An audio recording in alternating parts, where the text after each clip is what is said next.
When we walk into a room of blue and gray suits across the table, many times they don't invest, not because they are overtly biased against us, but because they don't relate.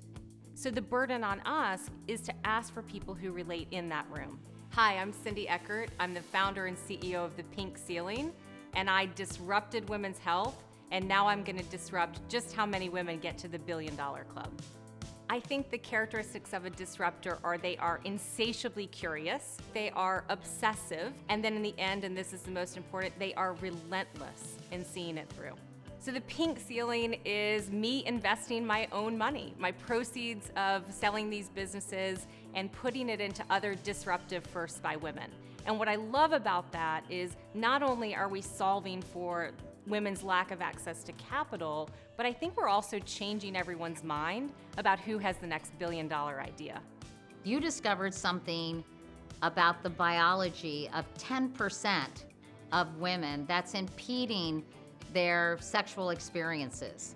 10% of women are affected by a condition called hypoactive sexual desire disorder. That's a big medical word for basically lack of interest in sex that's bothering them. And so I did something ever so simple. I listened to women. I just started talking to women who were dealing with this condition. And therefore, if something is going wrong, you can find a way to treat it. And that's what Addy was all about, was the first ever medication to address this all too common condition affecting women. Getting this approved by the FDA was a Herculean task. How difficult was it? Oh my gosh, Katie, I don't know where to begin and how difficult it is. I call it was a tale of two sexes to go through the FDA to get the first ever drug approved for women versus the first drug for men. When Viagra came to market, it was literally fast-tracked for approval. The FDA deemed that it met such an important unmet medical need, they rushed it through approval in 6 months. By comparison, my drug affected the same number of women, right, as men had with Viagra. It took 6 years in the regulatory queue. There were absolutely moments when I thought, I can't do this. I've lost.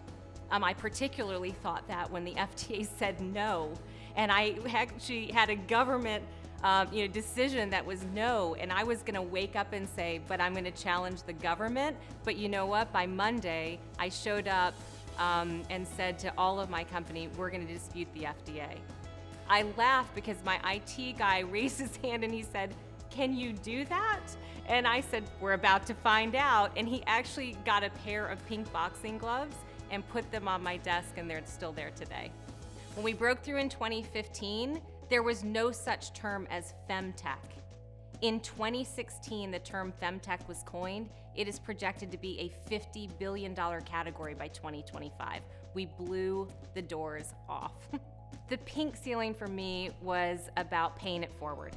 It was about reaching my hand back and getting other women to outcomes like mine faster than I got there myself. So it's a big piece of what I do at the Pink Ceiling is give my time, not just my money, but my time to be able to explain, I faced that challenge, here's how I managed it.